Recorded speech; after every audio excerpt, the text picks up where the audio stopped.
इश्टानो, आतां हांव तुमचे मुखार शिंपयेंतलीं मोतयां दवरतां.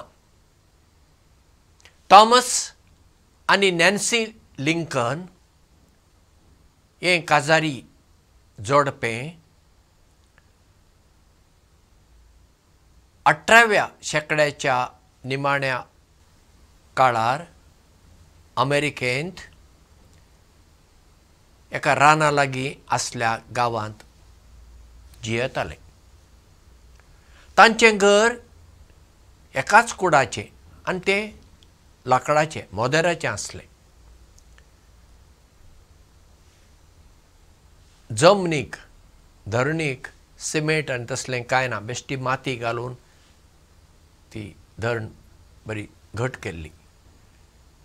आनी एक जनेल म्हणून एक ल्हान एक बुराक, तितलोच. खूब दुबळीकायेन ती जियेताली.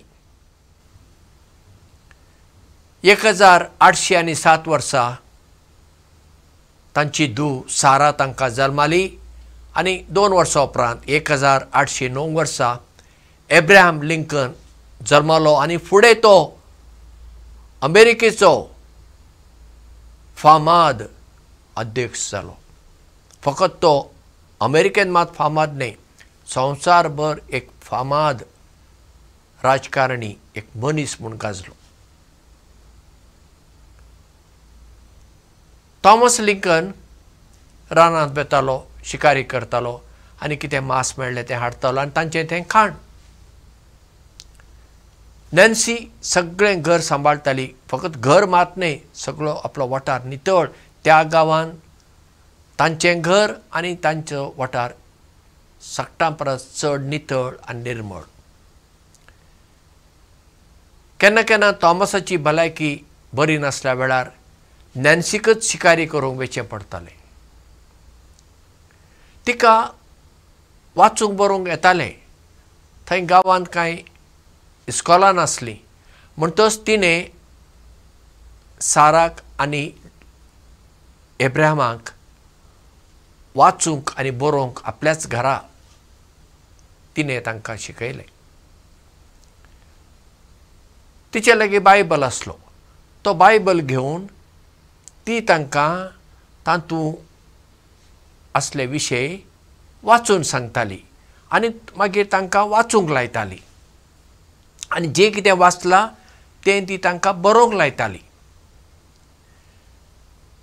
केन्ना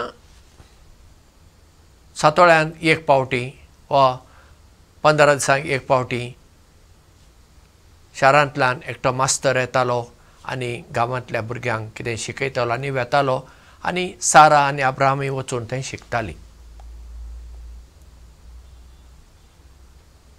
थॉमस आनी नॅन्सी ही दुबळी आसली वय, पूण तांणी आपल्या जिवितांत एक शिस्त सांबाळ्ळी आनी भुरग्यांचेर बरे संस्कार तांणी केले.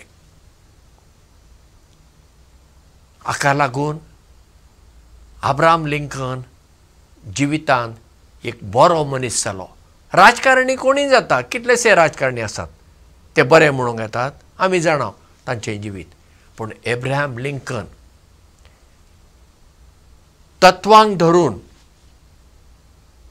मोलांक, व्हॅल्यूज तांकां चिटकाल्लो हो मनीस आनी देखून तो संवसारार गाजलो. आनी हाका कारण कोण? ताची आवय. आवय आमच्या जिवितांतली पयली शिकोवपीण, आमचें पयलें इस्कॉल आमचें घर. जर आमचे आवयक शिकप आसा, ती तर बऱ्या गुणांची, तिची भुरगीं, तिचें कुटूंब बरें जाता. देखून स्त्री शिक्षणा कडेन चड म्हत्व दिवपाची गरज आसा. चड करून आमच्या देशांत, भारत असल्या देशांत स्त्री शिक्षण म्हणटा पळय तें फुकट आसूंक जाय. बरेच कडेन आसा, ना अशें ना, आसा.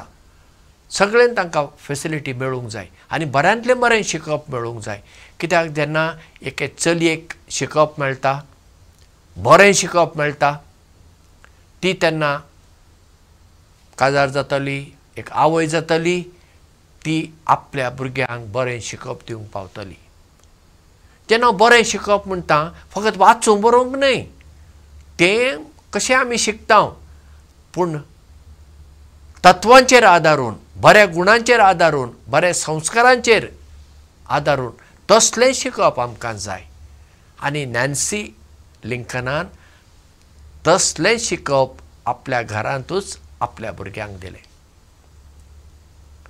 आनी आमी असलें शिकप हेरांक दिवं येता. जर आमचे थंय बरे गूण आसात, ते आमचे बरे गूण आमी दुसऱ्यां थंय वांटून घेतले तर जाल्यार ते गूण आमचे मदें वाडत वेतात आनी त्या गुणांचो प्रभाव दुसऱ्यांचेर पडटा.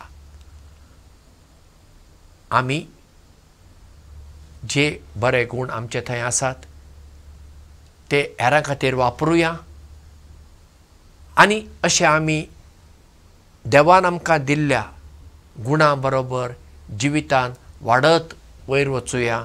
देव बरें करूं आनी मोग आसूं.